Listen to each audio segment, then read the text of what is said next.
ఇట్టా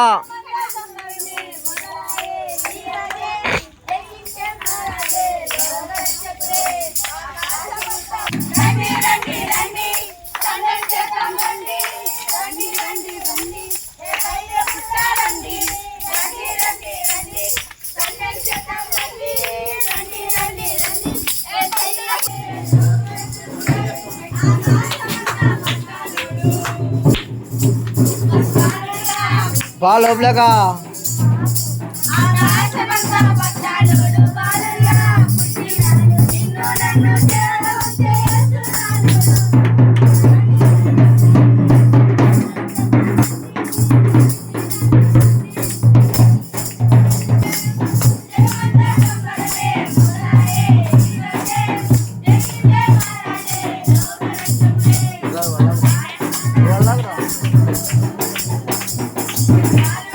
ఇలాంటి అమ్మగాడు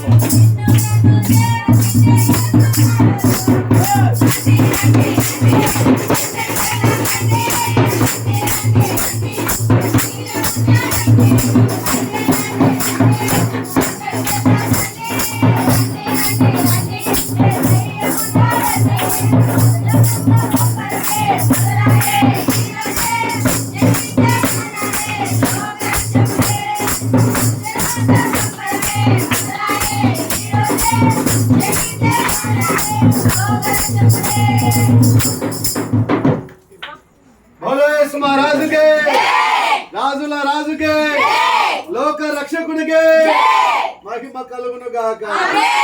ప్రభునందు ప్రేమైనటువంటి దేవుని బిడ్డలారా, ఈ కుటుంబీకులకు శుభవార్త. ఆ శుభవార్త ఏంటంటే, దావీదు పట్టణమందు నేడు రక్షకుడు మీ కొరకు పుట్టి ఉన్నాడు. ఆయనే ప్రభు అయిన యేసు క్రీస్తు. ఆమేన్. యేసు అనగా రక్షకుడు. హల్లెలూయా.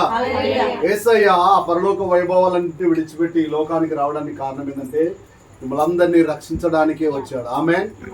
ఎందుకు రక్షించడానికి వచ్చాడంటే, మనమందరము పాపములో ఉన్నాం. పాపానికి వచ్చే జీతము మరణం, నిత్య నరక అగ్నిగుండం. ఆ పాపము నుండి, ఆ శాపము నుండి నిన్ను నన్ను మనలందరూ విమోచించడానికి యేసుక్రీస్తు ప్రభుల వారు ఈ లోకానికి వచ్చాడు. ఆనాడు నశించిపోతున్నటువంటి జక్కయ్యతో మాట్లాడి, జగ్గయ్య త్వరగా దిగు, నేడు నీ ఇంటికి రక్షణ వచ్చి ఉన్నదన్నాడు. హల్లెలూయా. ఏ ఒక్కరు నశించి నరకానికి వెళ్ళుట ఆయన చిత్తము ఇష్టము కాదు. హల్లెలూయా. ఆ రక్షకుడైనటువంటి యేసుక్రీస్తు ప్రభుల వారు మన హృదయంలోనికి రావడానికి ఇష్టపడుతున్నాడు. నా కుమారుడా, నీ హృదయము నాకిమ్ము అంటున్నాడు ఆయన. హల్లెలూయా. ఏమడుగుతున్నాడు? ఎందుకు హృదయాన్ని అడుగుతున్నాడు అంటే, హృదయము అన్నిటికంటే మోసకరమైనది, అది ఘోరమైన వ్యాధి గలది, దాన్ని పరీక్షించువాడు దేవుడే. హల్లెలూయా. మన వాహనము బండి బోరుకొస్తే కన్నా మెకానిక్ ఇస్తాం, అతడు దాన్ని చెడిపోయిన పార్ట్స్ అన్ని తీసివేసి మంచిగా కొత్త పార్ట్స్ చేసి దాన్ని మళ్ళా కొత్తగా తయారు చేస్తాడు. హల్లెలూయా. మానవుని హృదయము చెడిపోయింది. తినరాని తిని, పిలిచరాని పిలిచి, తాగరానివి తాగి మానవుడు హృదయాన్ని పాడు చేసుకున్నాడు. అయితే ఆ పాడు చేయబడిన హృదయాన్ని బాగు చేయడానికి ఈ లోకములో పశుల పాకంలో నేసులో ఆ కంపులో ఆయన జన్మించాడు. హల్లెలూయా. ఆయన కూడా రక్త మాంసంలో పాలిభాగస్తుడయ్యాడు. ఎంత త్యాగం చేశాడంటే ఈ లోకానికి ఆయన దిగివచ్చి, మనం చేతిలో చేసిన పాపం బట్టి ఆయన చేతిలో మేకులు కొట్టారు, తలంపుల ద్వారా చేసిన పాపం బట్టి తలలో ముళ్ళ కిరీటం చెక్కారు, నడిచి చేసిన పాపం బట్టి కాళ్ళలో మేకులు కొట్టారు, దేహంతో చేసిన పాపం బట్టి దేహంలో బల్లెపోటు.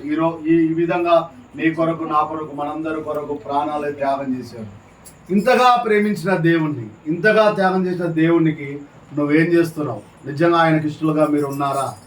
తనకిష్టలైన వారికి భూమి మీద ఏం కలుగుతాడ? సమాధానం. ఇష్టలుగా ఉంటే మనకు సమాధానం లేదు. ఎన్నో కుటుంబాలలో సమాధానం లేదు, ఐక్యత లేదు, ప్రేమ అనురాగాలు, సంతోషము లేవు, వివాదాలు, గొడవలు, గుద్దులాట్లు. సాతానుడు భయంకరంగా శోధిస్తున్నాడు. అపవాది క్రియలను లయపరచుటకై మనిషి కుమారుడు ఈ లోకములో జన్మించాడు. హల్లెలూయా. హల్లెలూయా.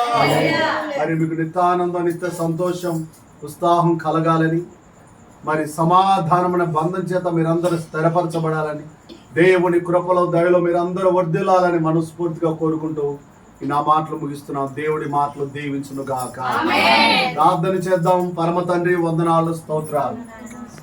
ఈ శుభవార్తని బిడ్డలకు ప్రకటించాం. విన్నని బిడ్డలు ఇచ్చేవని విని ఈ జీవనం విడిచిపెట్టకుండా హృదయం అనే పలక మీద రాసుకొని అయా వాటిని భద్రపరుచుకుని వాటి ప్రకారం జీవించడానికి సహాయం చేయండి అయ్యా. ఎవరైతే అంగీకరిస్తారో వారు ధన్యులు అన్నావు నాయన. వారు నిత్య రాజ్యానికి వారసులుగా చేస్తానన్నావు. కోడలను మనవలను మనవరాలను బట్టి వందనాలు, కూతురాలను మనవరాలను బట్టి వందనాలు.